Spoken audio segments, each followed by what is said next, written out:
So I'm in the driver's seat, and I gotta say, it's an interesting feel to it. Right off the bat, I get the feel that they were going for something sporty for a younger market. I mean, the inside makes it feel like it's sporty, but it's kind of like a sporty hatchback cross. It's hard to explain. I mean, you got features that I guess are meant to attract a younger buyer, like this door handle that's not really attached to anything. It's kind of suspended in midair to make it cool, you know? But you got power windows, power locks, chrome accents on the door handle. Strange positioning for the window adjustment here, but it's there. The wheel has Bluetooth phone controls, volume controls for the radio cruise. Missing my center holder. Bad job on that, Hyundai. Nah, just playing. Radio is laid out in a way that's similar to most Hyundais these days. Connections down here for iPod, USB, and auxiliary. Plain looking gear shift with plastics. This is all plastic. This is it's a coated kind of plastic, so it's not as cheap as it could be. Hollow plastic all along the door. The whole door panel is hollow. The whole door panel is hollow plastic in this Veloster. And here you go. Accents on the seats. They were obviously going for a younger crowd. Big speakers. That's something I got to point out in this thing. The sound system is better than what I'm used to from Hyundai.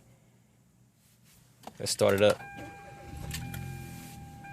Unfortunately, I can't really play music, but you get a screen that's not really featured in most of the plain Hyundais, like the Sonata and Elantra.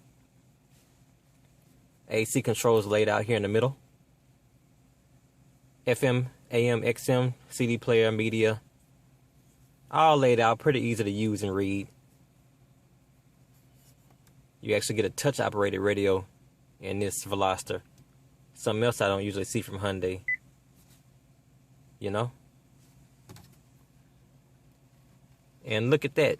A colored graphic screen when you change your stations. It's not all plain and gray like the regular Hyundais, like the Elantra and Sonata. So they really tried to make this one stand out a little bit. It's a little tight up here in the front. It's not roomy at all. So if you're a bigger person, you might as well scratch this one off your list, unless you're gonna not have people riding with you at all, because you're gonna have to let the seat all the way back. I'm only 5'8" and I'm cramped. My legs are right against the steering wheel. I guess I could slide the seat back, but that leads to another issue with it. The terrible back room for the passengers. Let's take a look at that. So a rather interesting design choice. You would think it's a 2-door, huh? Nah, the Veloster does it different. They make it a 3-door. Why? Simply because they can. You got a door in the front and a door in the back on the right side. Leg room? What leg room? Who needs leg room? Oh, man. Oh. Wow. Okay. I can't even get back here. I can't even get my legs in. Literally. I'm not exaggerating. I can't. I lied. I can. But I gotta do this. Okay. Cup holders are back here, but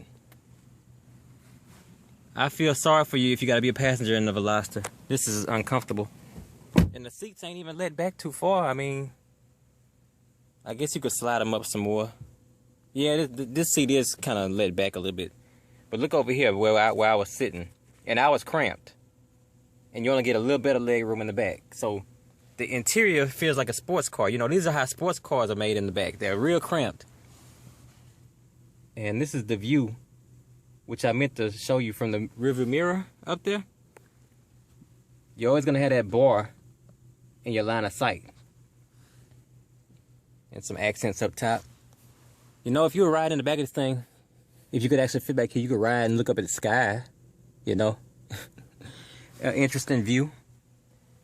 Speakers pounding right in your face. This is definitely made for a younger market. Shot at the center console. It's not a bad looking vehicle. as far as the design of it. But it's not made for passengers, that's for sure. It's like they really want to be cool, you know. They gave it 3 doors, but you know, what's the point? I mean, why not just make it a 4-door or a 2-door? What's the point? One person can get in easy, the other person still got to squeeze in. I know you don't expect somebody to crawl through. It's different just to be different, you know. And I don't know. I mean, I don't hate that, but it's gimmicky. That's a good word for it. It seems gimmicky. Let's look at the trunk hatchback, whatever you want to call it, and see what it looks like back there. Little knob back there to open it. Well, you don't really have length in the trunk, but you have depth. So you can load things. It's a pretty deep trunk, but not a very long trunk. So that's what you got as far as storage space. Not much. Here's a shot of that rear view mirror I was talking about. See how you got that in your view all the time? That might get on some people's nerves. I can see myself getting used to it, but I think I noticed the rear view camera back on that thing too. Yep. Rear view camera. So as you're backing up, you can see what's behind you. That's a nice touch. Nice on the screen. If you check out that Hyundai Elantra review, that's what I was saying. You might find a feature like that in this trim, in a better trim of that car, I mean. On the road, as you drive, hold on, let me buckle up and stop that beeping. I always forget that before I start recording. You're definitely gonna hear the road.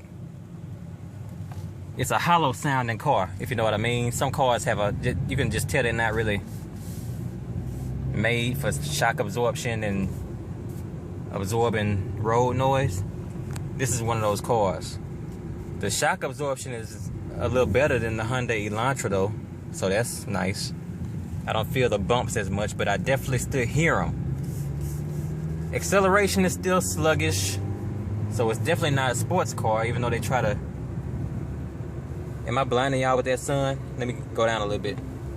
They try to give you the impression of a sports car, but it's definitely not sporty driving. Acceleration is very sluggish, so it takes a while to get up to speed.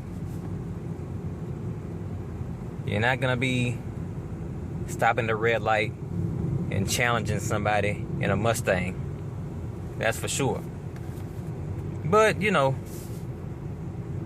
I'm sure the gas mileage is good. Hyundai has been doing well in that area. And I gotta give it points for being a little better on the road than the Hyundai Elantra that I drove in the last video. As far as the feel. But that just might be down to the tires. I didn't compare what tires they had, but I doubt that would make a difference. I think it's just the suspension itself. So, this is the Hyundai Veloster 2015. And it's time for the average guy review score. So, it's tough to score a car like this. I mean, it's definitely made for a niche market. Niche. I don't really like that word. It's like, how do you really work that into a sentence? I think I kind of failed right there. It's built for younger buyers, I think. So I think they would love it. I think if you got this for like your son or daughter and they were just in high school, going to college, they would love it. It's got the tech features that most young people want. A decent sound system, a big screen. That's what young people really look for. But if you're an adult, I don't know. I don't know if this would be up your alley. It's cramped. It's not big. So if you're a larger person, you're in for a rough ride. So based on the market I think it's made for, you know, I guess I could give it a 3.5 out of 5 for that market. But if you're a larger person or an adult, you might rate this even lower. You might give this like a 3 out of 5. It's not bad. It's going for a certain target market. So take that into consideration. And if you like it, roll with it. Even though I gave it kind of a lower score, I don't hate it. I'm just reviewing it based on what I think most people in the real world would think of it and look for. Average car review guy signing out.